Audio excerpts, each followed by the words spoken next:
And welcome to Jeddah in the Kingdom of Saudi Arabia, and welcome to the second round of the 2023 Formula One World Championship, where things have started to kick off. And joining me in the pit lane, it's Sam Collins, F1 tech analyst. We've managed to venture into the pit lane. The paddock's great, the pit lane is even better, Sam. It's home from home for me. This is where I normally to be found, Rosanna. This is where I like to be for all the practice sessions and just getting to see the really interesting stuff about Formula One. That's none of these racing drivers, although we will have to talk about them a little bit, I suppose. But it's the racing cars. They're the most interesting thing in Formula One by far. And of course, the mechanics are working hard on the cars ahead of the practice sessions tomorrow. We've even had some pit stops going on up and down the pit lane. So we're going to try and find some quiet spots to talk to you about what to expect during the second round of the season. And it feels like Bahrain, the first round, was a long time ago, Sam. But can you remember what happened? I can. Okay, well that's a good start. We're going to set 60 seconds on the clock. We would like a race recap, please, from the Bahrain Grand Prix.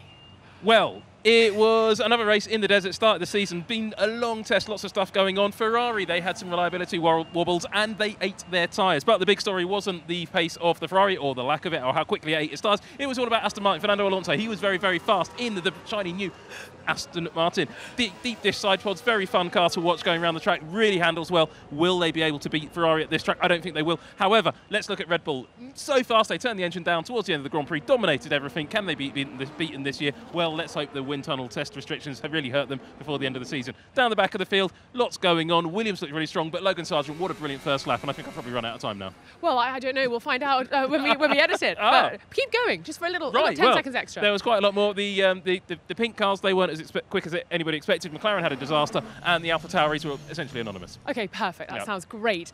Well, the big thing I took from there was that Red Bull turned their cars down, which means perhaps they've got a lot of pace in hand. But the headline we woke up to this morning was that Max Verstappen has been poorly this week. He had a stomach bug, so didn't feel he was able to fly to be ready to be here on Thursday, what we kind of call media day.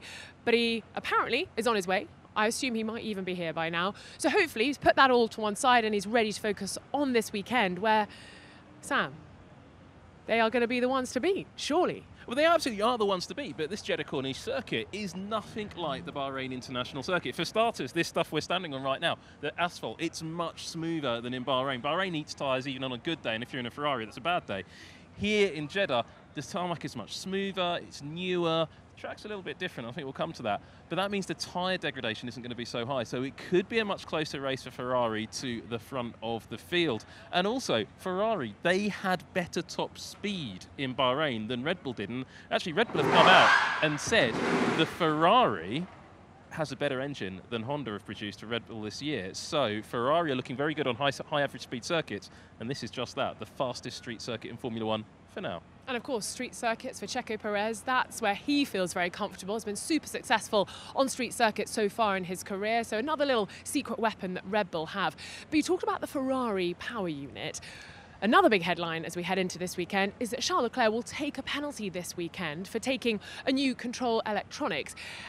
That is not a great way to start the campaign. They'd already had to change components of the power unit in Bahrain, Sam. So are we going to see penalties throughout the season now for Charles and for Ferrari? The short answer is yes. Yeah. You're allowed to control electronics packages. Now, that's the brain that controls the hybrid system. It sits on top of the battery pack. I wish I could get extra ones of those. Well, exactly. Wouldn't it be lovely if you could just trade it out? Well, Ferrari have run out of brains, essentially. Charles Leclerc had a problem on his hybrid system. I'm just thinking about the management. That's a whole other story there. I don't think that's the issue. I think they just need to understand what the problem is with these hybrid system components.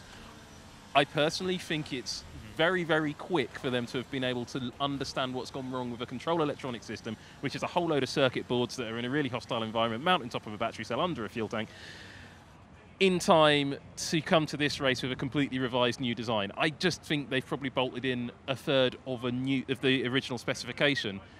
The team seem to think that that'll last the rest of the season. I don't. So I think it's 10-place grid penalty for Charles Leclerc here. I'm pretty certain that's going to mean another grid penalty somewhere later in the season.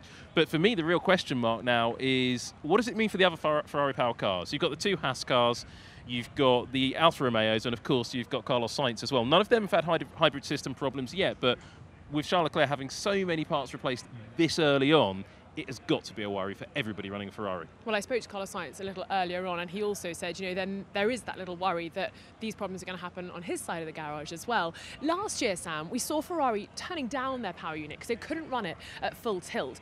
Are we going to see something like that? Or because it's the brains, does it not really affect the power unit in the same way? I think you're right. I think it's because it's the brains of the power unit. It's this massive control electronics, these circuit boards that sit around the battery pack.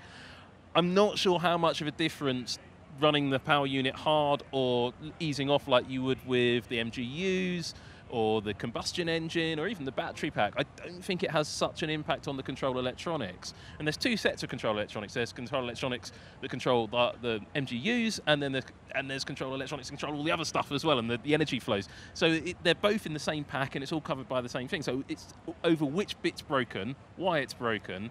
And for me, it could be that it just got too hot in Bahrain. It seems a bit cooler here in Jeddah, but in the daytime it's super hot. In the evening it cools down to a very pleasant temperature, actually, like right now. Quite balmy and breezy, actually. But I just wonder if I'm just not convinced Ferrari have got a handle on this at the moment, and that's a real worry for them. Well, as you said, 10-place grid penalty for Charles Leclerc. That's what we know so far. Let's hear from Charles. He was talking in the media pen a little earlier this afternoon. We've broken 2 control units in the first race in Bahrain, which as a result we have to take a 10 places grid penalty for this weekend. So it's a bit of uphill weekend, but I like those challenges, and I'll give absolutely everything to make a special weekend and come back in the front as quickly as possible. Charles Leclerc and Ferrari taking that penalty then, Sam, because you'd think they'd go well here, and there are overtaking opportunities around the Jeddah Corniche circuit, aren't there? There are, but you've got to be a little bit brave, and you've got to be hot on the DRS button. Now, the DRS zones have changed. 3 of them. There's 3 DRS zones, and the zones themselves are the same as last year. But the detection point, make sure we tell Max Verstappen and Lewis Hamilton this because they had a little bit of fun with it back in 2021. That has moved to beyond that corner. So you're not going to see that sort of, I want to brake test him so he gets DRS detection before the corner game playing on anymore, which I think is a little bit unfortunate, actually. Yeah, we saw it with Charles and Max as well, didn't we? Yeah, it was an entertaining little battle, that, and a little bit of a difference to the racetrack here. That's gone, unfortunately, so it's more of a conventional detection point on the exit of the corner, but you've got the same zones. But if you manage those DRS zones, as we saw with the Alpines so well, and we saw those 2 pink cars battling last year, those sort of moves are on, so you can overtake. But track limits is going to be something we're going to be talking about this weekend as well, because in some places the walls have been moved quite significantly, which means the drivers can get a little bit more greedy with what's racetrack and what's not. At one of the corners they've put some temporary bollards in, which I was surprised to see, because I've seen them in other series, and we used to nickname them safety car generators. And, well, this circuit's not unfamiliar with the old safety car. Quite a few, haven't we? Yeah, and I think we're going to see a few more. So that is going to play into the strategy in a big way as well. So lots of quick thinking on the pit wall is going to be really required. Yeah, we've had 2 safety cars here in the past, 2 red flags as well. So it is known for its stoppages. But there have been a few changes, and it's all really designed to promote safety and to make sure that the drivers are safe out there, because it's such a fast track. Yeah, it's incredibly fast track, really high average speed, really high top speed as well. And those concrete walls were incredibly close in some places to the edge of the track. We saw Mick Schumacher come a cropper. Was it last year, wasn't it? Yep. He had a little moment and tore apart one of Haas's few chassis, and they couldn't go and play, I think, the next time out as a result. We've seen Max Verstappen as well on his pole lap. Well, it was going to be a pole lap. He came undone. It was a brilliant lap until it wasn't, and that's why. Now, I think moving the barriers back, yes, it helps safety, but it does remove a little bit of that jeopardy. So that's why we're going to be talking about track limits rather than broken suspension. But in a cost cap era, that's going to be fortunate for the people who have to build these cars and pay for them, but also for the drivers. It means that hopefully we're not going to break any of those either. So I think safer for the drivers is a good thing, though I do feel a little bit old-fashioned by saying, oh, it's a bit of a shame. Well, let's see how it all plays out. And this track's so different to Bahrain. And that makes me think that there are going to be some teams that perhaps don't go quite as well as they did in Bahrain. And the first team that springs to mind is Aston Martin. The hype train was overloaded. You couldn't really get on the hype train for Fernando Alonso because everyone had a ticket to ride. Is it going to be the same here in Jeddah, Sam? Or was Bahrain one that flattered them, and actually did the performances of other teams flatter Fernando Alonso and Aston as well? Well, I can see our producer in the background here trying to tell me not to derail the hype train or attempt to derail the hype train like I did in Bahrain. Actually, I got that wrong. The hype train was real. That car was quick. It wasn't as quick as everybody thought, but it was still very, very fast. One of the things that Aston Martin had over Mercedes and Ferrari, for example, was it was really good on its tyres. It was really kind to its tyres all the way through the race. Now in Bahrain, that's a massive performance differentiator with that very harsh asphalt. In Jeddah, not so much of a factor. So I think you will see that hype train perhaps being a little bit later into the station. Perhaps it's been delayed by the wrong kind of asphalt or something. Oh my goodness. Well, Fernando Alonso is going to hope his train is well and truly on time. I spoke to him this afternoon ahead of what could be another great weekend for the cars in green. I think in Bahrain we were the second fastest on the race on Sunday, so we were okay with that podium, but in Jeddah we don't know, and Australia. I think those three first events of the 2023 calendar will give us a clear idea, a clear picture of how competitive we can be, but I don't know, so far we've been happy with race 1. Let's go to attack race 2. Some challenges ahead for sure, but I think we have to go race by race. So will Aston Martin and Fernando Alonso, Lance Stroll be fighting at the front, and will they be outperforming Mercedes, Sam? There's been a lot of talk in the media about how Lewis Hamilton and George Russell reacted off the back of Bahrain, and whether the team should actually think about redesigning parts of their car. Perhaps not a whole overhaul, but perhaps addressing that side pod issue quite quickly. I think it's more than just side pods. I think fundamentally the car isn't right. Don't tell that to Andrew Shovlin, their chief race engineer. Toto says so I'm going to go with what the boss says. Normally I'd listen to Shove, but yeah, I mean, we've seen Mike Elliott. He's not looking too happy with that machine right now. But also, we've seen James Allison come back more active, take a more active role in the development of the car. Now, we're going to be looking at this in quite a lot of detail in our Tech Talk show, which is coming up on Friday evening. There are some things the team can do, but one of the option, and I guess it's the atomic option or the blitz option for Mercedes, is quite simply bring a new car to Silverstone. But how likely is that, Sam? It costs money. It does, and with the time. cost cap, it does take time, but they will already have a model of a car in the wind tunnel for 2024. The regulations should be pretty stable going into 2024. It's possible. It's a long shot. It may well not happen, but Mercedes could bring a drastically different B specification car to Silverstone. That could be their only get out of jail free card here, because it seems to me and talking to people in the team that they can't take this concept much further and be competitive with Red Bull or even Ferrari at the moment, and they need to. So something drastic is going to happen. Well, let's hear what George Russell has to say ahead of this round. They're going to have to deal with the car for a little bit longer. I wonder how it'll get on this weekend. I mean, the pressure's on ourselves. It's always on ourselves to deliver the best car possible. And, you know, I'm here to win. Mercedes is here to win. And it's as simple as that. And in where we are right now, we don't have the car to compete for victories. But, you know, it's we're working on short-term strategies to get the most out of the car. We're looking at more medium-term strategies of the approach we need to take, the concept we need to take to put ourselves in a position to fight for victories. It's not just Mercedes with a few teething issues. We've also got some other teams struggling, Sam. I would say AlphaTauri are one of those. I think not performing as they should have in Bahrain. So could they sort of redeem themselves here in Saudi Arabia?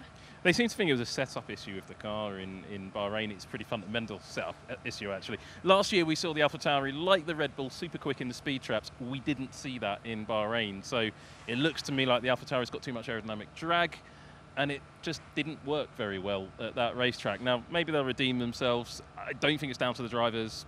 That car just wasn't working well. Oh dear. Well, another car that has been struggling is the McLaren as well. Yes, a grimace on your face, Sam, because they came into the season knowing that they'd missed their development target. And we sort of thought, oh, actually, Lando hasn't qualified too badly. And it probably wasn't as bad as he might have feared. But that car really then in the race came on start. We had essentially 2 DNFs, didn't we? Not great. I don't know what you're even going to say about it. I mean, I don't even know where to start. I mean, how many pit stops did Lando make in the end? 5, is it, or 6? Each time having to top something up. I think some fluid or some hydraulic fluid had to be topped up, or one of the pneumatic valves had to be topped up. The steering wheel on the other car, I think Control-Alt-Delete didn't work, and they got the blue screen of death on the steering wheel. It just, everything that could have gone wrong went wrong. And this is the team that was just on the back of a test where bits of the car were just falling apart. Fundamentals. I can't even assess if this is good car design, because on paper this car should be the closest in design to the Red Bull. But actually we just can't assess it because things keep going wrong. So I really feel for the McLaren team. If they can bring it all together and get that package working properly, it could be a really quick racing car, but we just don't know. Well, the thing the drivers are both saying is we're fully confident, we trust the team, we know that we're going in the right direction. The thing is, what we also don't know is how Oscar Piastri is performing. He had 13 laps, I think, only, to really show his skill in Bahrain. So I think this is a massive opportunity for Oscar. I chatted with him this afternoon, spent a bit of time with him. He's very relaxed, but of course he wants to show everyone why he made that big call to go to McLaren and leave Alpine. So lots to be discovered this weekend for McLaren. Can they get on top of this very tricky car? And there isn't an upgrade, I don't think, until Baku. Not a major one, End no. of April. So lots to watch out for the team in Papaya. This is what Oscar said to me earlier on. I think, we're all working in the same direction to try and move forward. Obviously, Bahrain wasn't the weekend that we all wanted, but I've been back at MTC a few times, spent quite a lot of time on the sim, trying to help where I can. I think the team has a very clear idea of where we need to improve, and we're very aware of that, so I don't think I need to really add any more pressure on it.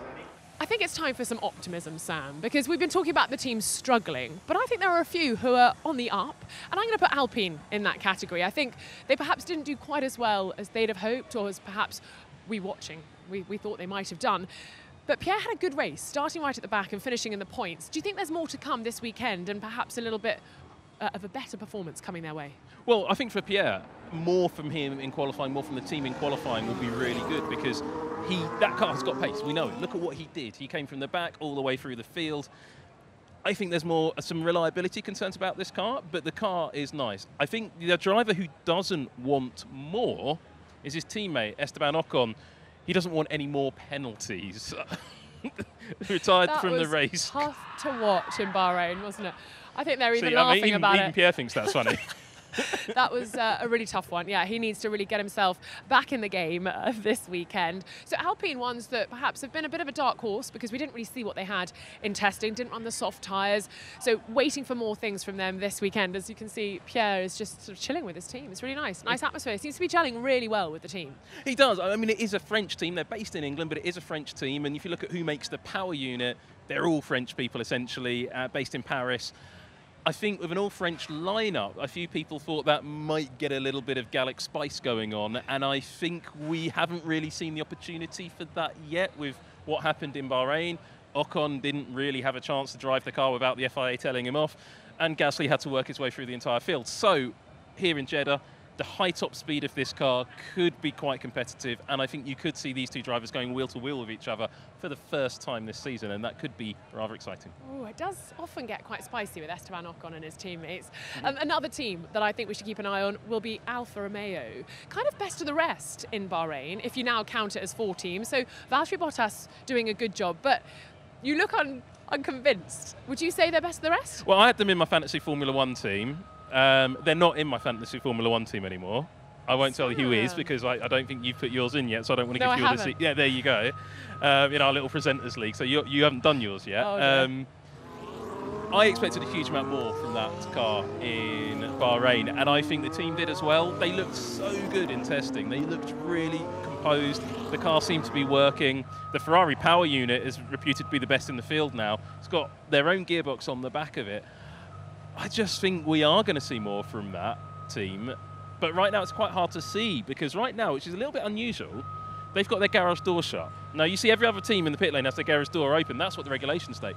Alfa Romeo have got theirs shut, and it doesn't look like they're working on the cars. No, they're all kind of wrapped up, ready for bed, aren't they? They've all gone home and gone to bed. Not the mechanics, by the way, the car, they're all wrapped up. Essentially, the mechanics are supposed to get wrapped up and go to bed as well, because once you've shut down for the night, you go home and you have a time limitation. But as you can see, the curfew is not yet enforced in the pit lane. So I'm a bit surprised to see the Garage Stars shot at Alfa Romeo. Hopefully it's not a sign of a problem, but it's just something that's a little unusual. Yeah, absolutely. Well, let's hear from Zhou Guanyu, who was speaking a little earlier on before his team pulled down the shutters and went back to the hotel. I mean, it's a straight circuit, but let's say it's one of the 2 straight circuits that you can overtake at least, because high speed, but then still you have quite a long straight with DRS activation zones that you can really play together in the race. So we see a lot of action going on last few seasons, so hopefully this year that we get a good Saturday, so put us up there, not getting stuck behind the train, so then it'll make the race much easier.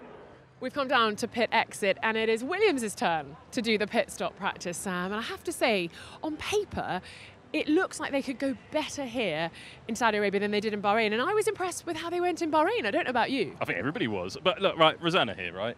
I'm right here, yeah. I know that before we came and did this, you were having a chat with Logan Sargent. I was having a chat with Alex Albon.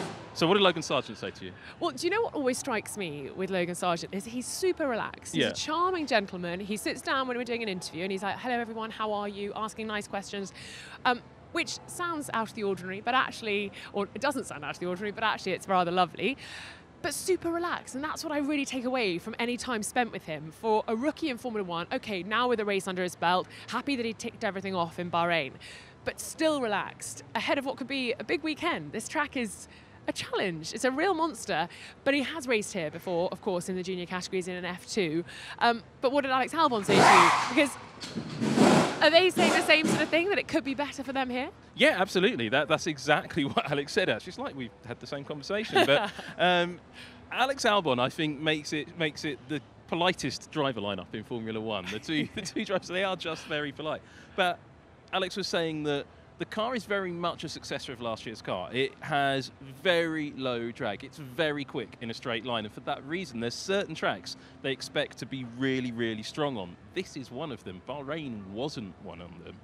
So they do expect, I think Las Vegas will be on that list, Monza probably, some of the other fast track Spa. So we could see some big things from that team here and then at a few other races down the line. But they are finding that the new team structure is really effective there, and I think it's all bedding in quite nicely for the Williams team. And Alex was saying, actually, they've got their eyes set on Aston Martin as the benchmark that they're aspiring to. Aston Martin, of course, uses the same gearbox, the same power unit. They should be able to achieve what Aston Martin's achieving, so that's what they're looking forward to. And quite a few people think Aston Martin are capable of winning a race this year.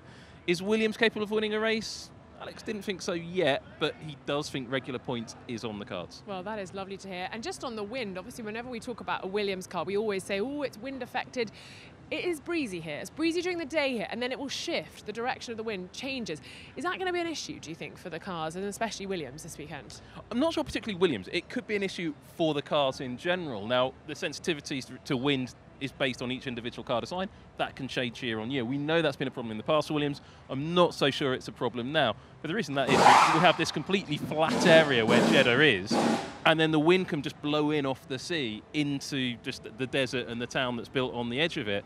And, you know, one of the reasons this town has grown so big is that you've got an airport just inland. That's how big, it's a really big airport, and that's how flat this area is. The reason it's a big airport is just down the road from Mecca, and lots of people come to go and visit Mecca through the airport. So I think the reason for the windiness is that. And then that long, straight, wiggly circuit that you see when you look at the overall circuit layout running right along the seafront.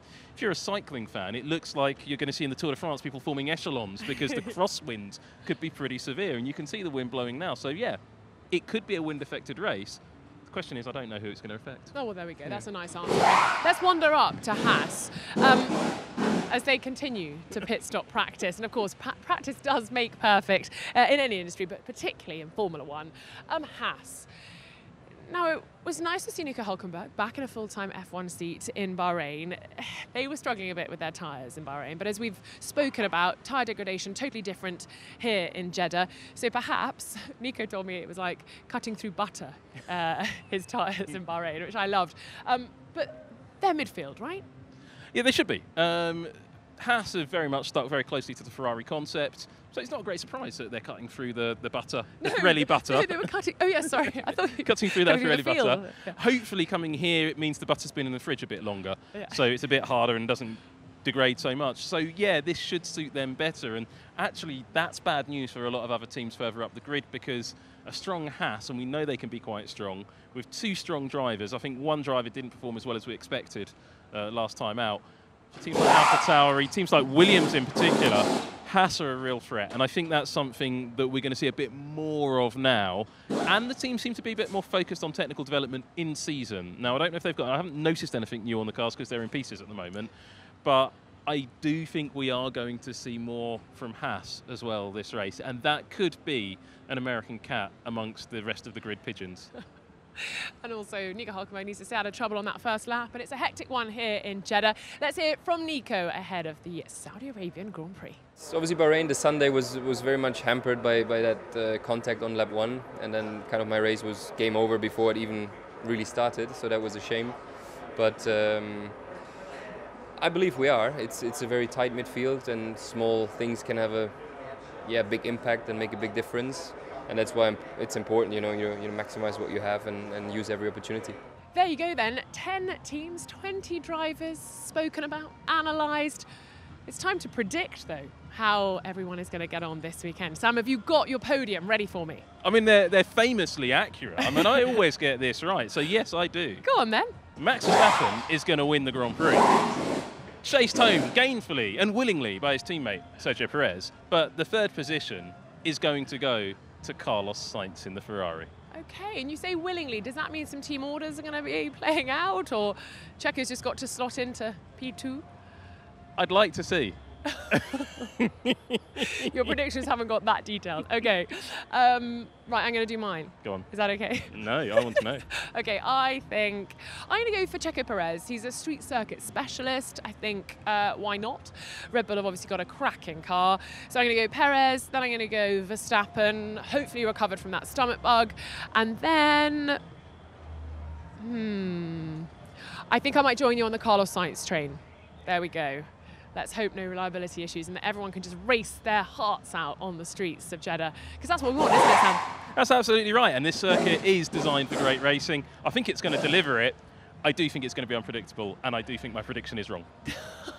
What a way to caveat everything you've just said. Well, Sam and I will be here across the weekend to bring you all the latest from Saudi Arabia and the Grand Prix. Keep an eye on F1.com and social media. But now, from Sam and from me, it's goodbye.